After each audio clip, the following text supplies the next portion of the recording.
Hello, Underberg crew. I hope everyone is having a very good day. I come to you with a heavy heart, of course, as a result of, the very sad news that our beloved Stan Rodwin has passed away.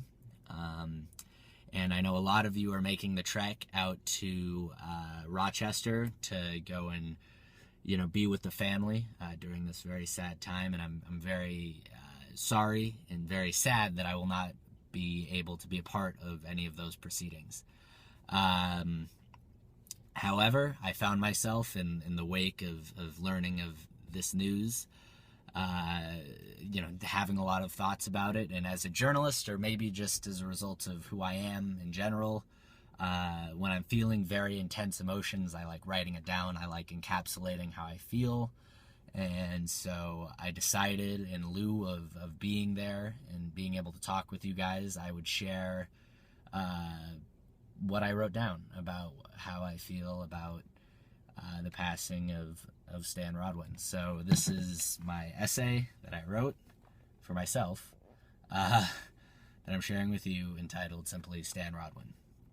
1997 was a year of ups and downs. As a film fanatic, I look at it most memorably as the year Titanic hit theaters, breaking box office records, teenage girls' hearts, and even an iceberg on its way to dominating pop culture for an entire year. Hong Kong returned to Chinese rule, Princess Diana tragically lost her life, Tyson snacked on Holyfield's ear, and an infant Nicholas Allen celebrated his first birthday. But by far and away, most importantly, the world lost Alan Underberg, the superpowered philanthropist family man who also happened to be my grandfather. The ever-growing Underberg clan must have been shook to its core when its cornerstone patriarch exited the picture. But thankfully, its matriarch, my beautiful Grandma Joyce, was there to hold things together. And by the turn of the century, or millennium, I guess, she did every single one of us a solid by introducing Stan Rodwin, a superhero in his own right, as a permanent fixture to our family.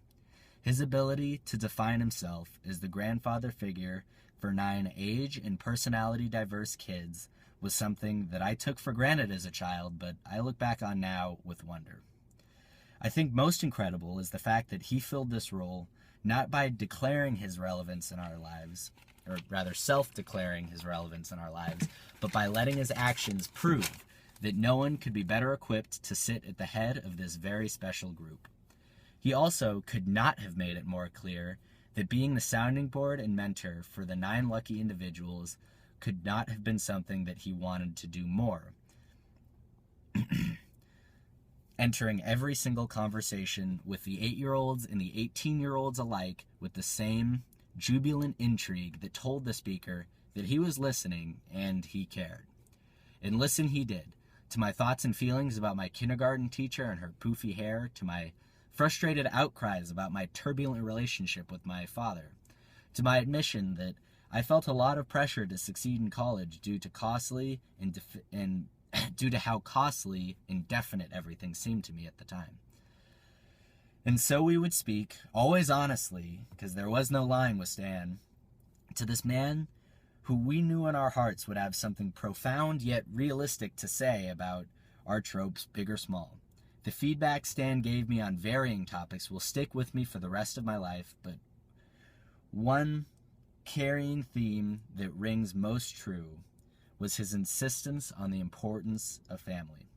I can see him now, standing at the head of a dinner table while the entire Underberg crew basks in the fruits of another successful family reunion.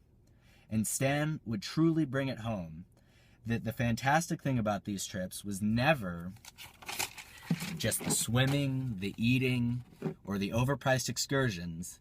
It was the coming together of 4 families from across the country choosing to spend time together and loving it. We took it for granted, but Stan didn't, and I will be extremely grateful that his appreciation for our wonderful little coalition led me to feel the same way and realize myself just how special it all was. I wish I was able to tell Stan just how grateful I am for everything he has done for us, but unfortunately I cannot. In fact, it's been 2 years since I last saw him at the 2013 Aspen reunion. That honestly breaks my heart, because I think about how much has happened since then, and all the things Stan could have taught me along the way. However, I have decided to not let that regret define my feelings on Stan's passing, and I'm solaced by the fact that when Stan first went into the hospital, we had a fantastic email exchange. That will go down as the last interaction I ever had with the philosophically humorous man. If I could say something to Stan now, it would be something like this. Stan, the world misses you and thanks you. The Underberg family misses you and thanks you. And I miss you and I thank you. I will always look fondly on my memories of Stan, or Stampa as he liked to be called.